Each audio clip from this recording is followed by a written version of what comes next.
Assalamualaikum warahmatullahi taala wabarakatuh. Kembali lagi di channel saya Obed Syam. Kali ini saya bersama Bapak Rosidi. Beliau ini adalah asli kelahiran Jogja, Jawa Tengah. Asli Jogja tuh Pak? Jogja. Jogja. Beliau ini adalah seorang owner sekaligus founder di perusahaan apa Pak perusahaannya? Riva Transport. Riva Transport. Oke, tonton terus video saya.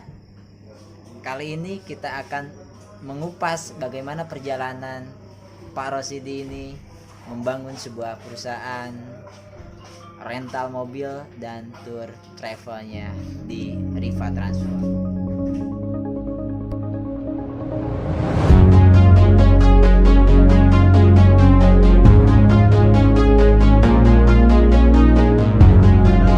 Sidi. Halo. Bagaimana Pak kabarnya? Alhamdulillah. Baik. Baik. Beliau ini hari ini sedang berada di kota Jakarta. Kebetulan saya ada waktu. Biasanya beliau ini agak susah nih dan jarang-jarang juga berkunjung. Kita alhamdulillah kali ini diberikan kesempatan bertemu dengan beliau. Sekarang beliau memiliki jabatan menjadi dalam organisasi transport ya, yaitu Wakil DPD Asperda DIY atau Daerah Istimewa Yogyakarta. Pak, bagaimana sih masa kecil Bapak? Kok Bapak bisa menjadi seorang entrepreneur nih? Apakah Bapak lahir dari keluarga pengusaha juga atau memang berjuang dari zero? Oke, assalamualaikum warahmatullahi wabarakatuh. Salam sukses buat kita semua, salam sejahtera buat kita semua. Bicara latar belakang, mungkin kita sama-sama dengan teman-teman yang lain nggak jauh beda ya. Proses demi proses kita alami. Ada yang terencana, ada yang tidak terencana. Tapi bahwa lebih proses berjalan alami saja sih. Jalan alami saja, berproses, bersusah payah. Mungkin sama dengan teman-teman yang lain. Nah, pengalaman kita sih jalani saja, ikutin prosesnya. Selama kita tidak menyerah, kita akan menemukan titik temu. Karena sukses itu bukan titik finish. Bukan titik finish, ada kelanjutan. Dan yang lebih penting prosesnya.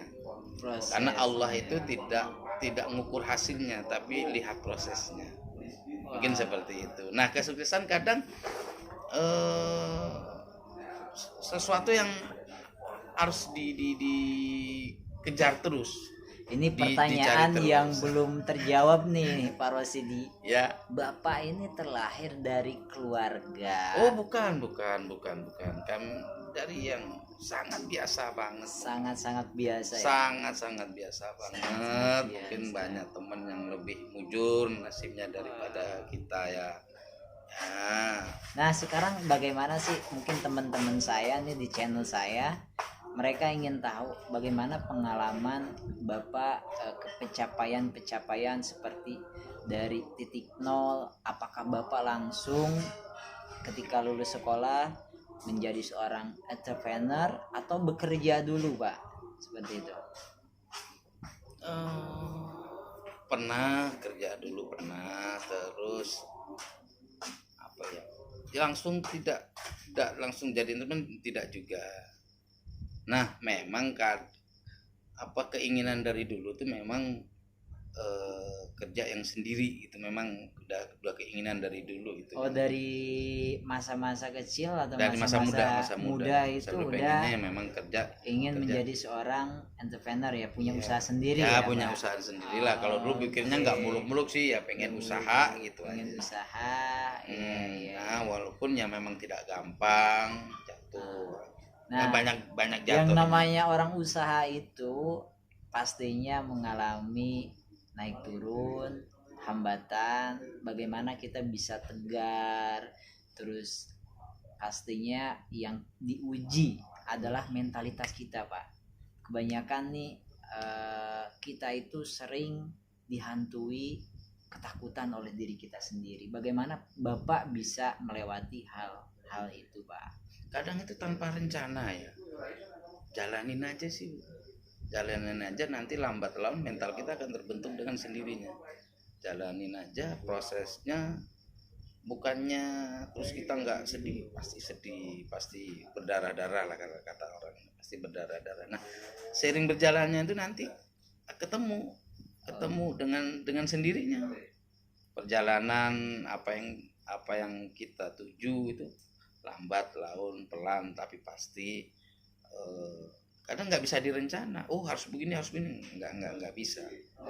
Begitu terbentur jalanin aja terus. Yang penting dijalanin, ada kemauan ya, Pak. Ada kemauan dan memang nggak gampang dijalani. Selama kita tidak nyerah. Selama kita menjalani itu pastinya ada kerikil,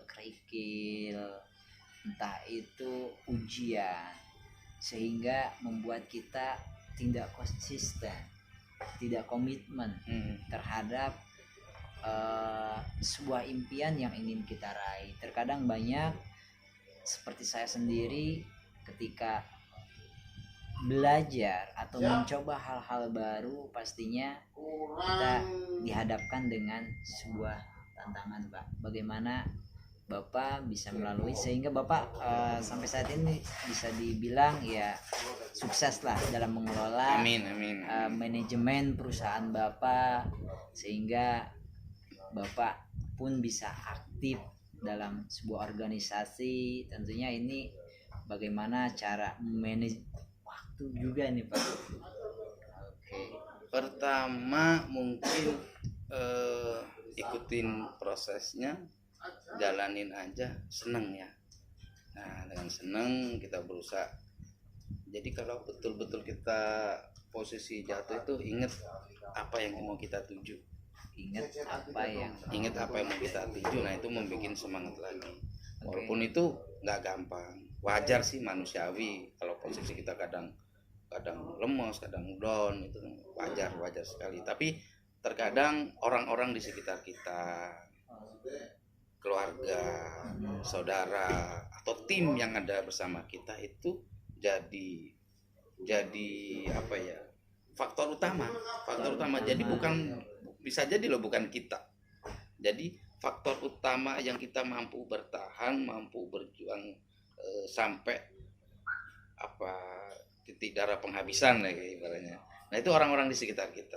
Orang-orang yang ada di tim kita, bantu kita, keluarga kita, orang tua kita. Buat teman-teman, ketika kita dalam menjalankan sebuah proses, yaitu impian yang ingin kita harapkan, apa sih alasan terkuat sehingga kita mampu menjaga komitmen ya, Pak? Komitmen sehingga kita tetap tegar, tetap kuat untuk terus berjuang. Salah satunya adalah keluarga. Keluarga, betul. Ingat yang keluarga. Kedua, yaitu kata Pak Rosidi, adalah orang-orang yang di sekitar kita. Kita berjuang bukan hanya untuk diri kita sendiri, betul. Ada orang-orang di sekitar kita yang mengharapkan jalan rezekinya mungkin melalui perusahaan kita, gitu ya. Sehingga kita harus tetap tegar, tetap bangkit, dan kita harus bisa memberikan semangat malahan ya kalau untuk seorang pemimpin itu. Kadang gini, tegar itu tanpa perencanaan. Tegar itu kita dapat dari proses yang kita alamin, karena sering menerima jatuh bangun, dan mental otomatis terbentuk. Jadi bentuklah tegar. Jadi tegar bukan sebuah planning yang bisa kita rencanakan, harus begini, nggak bisa. Itu proses dari yang kita alamin akan membentuk ketegaran pada diri kita. Oke, buat teman-teman, untuk ketegaran, mentalitas yang sudah terbentuk, terbangun, itu tidak serta-merta bisa kita dapat ya. Iya. Kita harus bisa melalui step by step berarti Pak. Betul, itu hal nggak bisa ditawar. Dari jam terbang itulah, dari pengalaman itulah kita mampu Betul. untuk terus. Iya, sekali lagi karena itu bukan ilmu teori ya, Bukan ilmu ilmu praktek, tegar, terus kuat, semangat, itu dari sebuah proses. Iya. Sebuah proses, karena kita secara ini nggak bisa ngukur usaha kita, nggak bisa mentarget, nggak bisa, jalanin aja dan nanti akan terbentuk dengan sendirinya. Oke.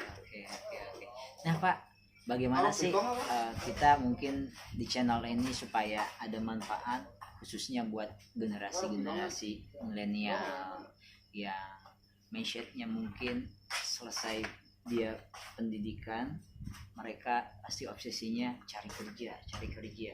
Bagaimana walaupun ibaratnya latar belakang kita bukan dari keluarga pengusaha, proyeksikan diri kita mau seperti apa 5 tahun ke depan, 10 tahun ke depan, dari hasil kita, cita-cita kita dari sekarang. Apa yang kita usahakan hari ini akan berpengaruh 5 tahun ke depan, 10 tahun ke depan. Makanya proyeksikan diri kita mau seperti apa dari sekarang. Oke, teman-teman semua, khususnya anak muda yang ingin mencoba untuk menjadi seorang entrepreneur, memang tidak mudah. Kita harus melalui banyak kerikil dalam kehidupan, tantangan dalam kehidupan. Namun hal itu tidak serta-merta mematahkan semangat kita. Kata Pak Rosidi, mulai dari sekarang mumpung kita masih banyak waktu, coba kita planningkan, membuat plan 5 tahun, 10 tahun ke depan. Bahkan mungkin kita harus bisa mencari teman yang bisa memotivasi kita, mencari mentor mungkin ya Pak, yang bisa mengarahkan kemana alur kita. Jangan sampai kita di usia yang cemerlang ini, usia yang sangat muda, kita salah arah, kita memakai waktu kita tidak produktif, mungkin nongkrong atau terlalu banyak main game. Walaupun game itu ya sesekali boleh, tapi kalau lebih ini, cobalah kita jangan jadikan diri kita sibuk, tapi jadikanlah diri kita produktif. Oke, mungkin sekian dulu video saya kali ini bersama Bapak Rosidi. Beliau adalah Wakil Ketua DPD Asperda Yogyakarta. Oke, salam sukses dari saya. Sampai jumpa dan salam hebat. Sukses. Sukses.